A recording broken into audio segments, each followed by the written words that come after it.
Yeah, most of the time when we talk about image, we think about what people see, you know, or how image consultant, we see how we look like. Yeah. But self-image is something that you have the image of yourself with your mind's eye, not this eye, but your mind's eye. What do you see yourself in your mind? Okay. Because it is very important, because this has related to self-esteem. You see, we have three kinds of self actually, if you look properly. We have our true self. When we are born as a baby, everyone is good. Then, depending on how we were brought up, what the parents say, what the media say, we get our false self, the ego self. This is the danger one, where people get stressed because too much egoistic living for a false self, because they are very much what people say about them. And the third one is your fake self. Fake self is something that you wear a mask. You wear a mask to cover your inadequacy.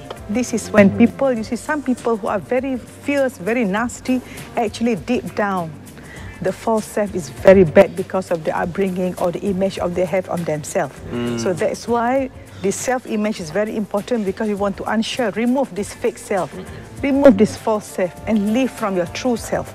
Because our true self is everywhere, is pure and clean and come from God Almighty, where all of us are spiritual beings with having a human experience, not a human being having a spiritual experience, which many a time people who are highly stressed, they live, they are human beings, when they are stressed, they go to spiritual. Actually, no. If we live with this notion of spiritual all the time, then you become very good. So talking about self-image, let's say a child who was born and brought up in different environment. In one family, they are very much criticized and say you are no good, you are naughty. Basically so negative. So the image they have on themselves will be imprinted into the subconscious mind, where they will behave according to that way.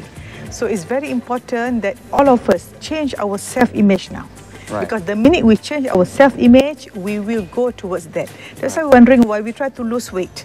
You see, people who are trying to lose weight, they try so hard, but they keep on gaining weight, because the image they have on themselves is that they have oh, I'm always obese, I'm always like this, I can never change, others can do it. They have all this negative inner talk. And, You're so right, Prof. Suddenly. Yes. And also, another one is self-image. For example, you give a lottery winner. Yeah. People who play lottery are people who have a poverty mentality, because they will try to strike that luck and become rich.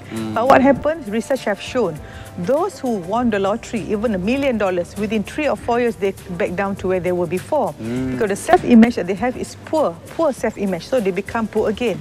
So self-image is everything, actually. Wow.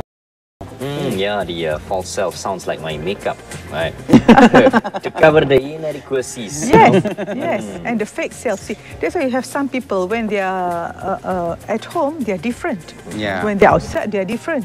Some people are nicer to the friends, Right. but so nasty to the wife. Some people will go and lavish on their friends, but so stingy to the wife. Why? This is the fake self outside. When you are with someone who you are not comfortable, you put on your mask, the fake self, to show who you are. But your true self is when you're alone. And the trouble with men is not many people want to sit down and self-reflect. That people who have to put on so much makeup actually don't have much self-confidence in their look. We put on makeup maybe to look healthy, but if you have to put all the false eyelashes all the time, all kind of things, that means, you know, I will tell ladies, if you put too much makeup, if I'm a man, if I want to marry you, I'm scared. Yeah. Because I can't imagine what you look like behind the makeup. And also, oh, you're high maintenance. That's right. And also, people who dress overdress, too much jewelry, too much branded stuff, everything must be branded. These are all the masks, the fake self you're trying to show who you are by what you achieve, by what your title is, by your acquisition. You are very much concerned about your reputation. This is all ego living. You know, what people say about me, what's my reputation, what is my achievement, what is my title, what is my degree, and you know, you must compete, you must be the best. These are all the non-healthy living.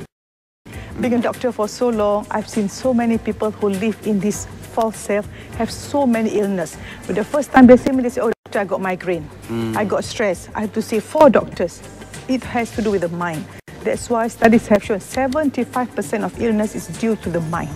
If only we correct the mind and the thought, your health and your life will change. Yes. First, you must know that our being actually 99% spirit, only 1% is physical. So all this image, all this external is, you see, when you have a beauty inside, you become so confident that people feel good with you. For example, if you meet someone who's so fashionable, but inside they are no good, you don't like them. In fact, when interview, yes, we look smart, but you don't have to trying to overshow. Right. So we must know that we are more than skin deep.